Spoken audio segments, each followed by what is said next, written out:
Hello! Magandang araw. Magandang araw. Magandang araw. Ngayon, ibabahagi ko po sa inyo ang Kwento. kwento tungkol sa ang daga. Ang leon. Sa kagubatan. Sa kagubatan. Sa kagubatan, isang daga ang nakatuwaang naglaro sa ibabaw ng isang natutulog na leon.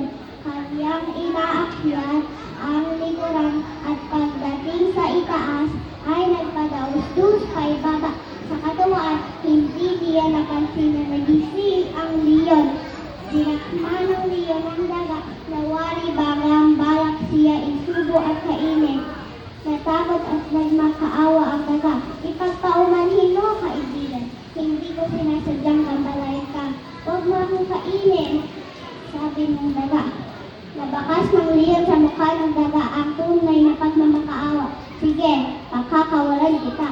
Pero huwag mo na ulit akong gabalayin sa pagtulog ko, sabi ng leon. Salamat, kaibigan. Balang araw, makakaganti rin ako sa kabutihan mo, sagot ng daga. Lumipas ang maraming araw at minsan sa pamamasyal ng daga ay kaniyang napansin ang isang lambat na nakabitin sa puno. Lumapit siya upang mag-usisa at agad niyang nakilala ang leon na nahuli sa lambat na ginawang bitag ng mga ngasat sa kagubatan.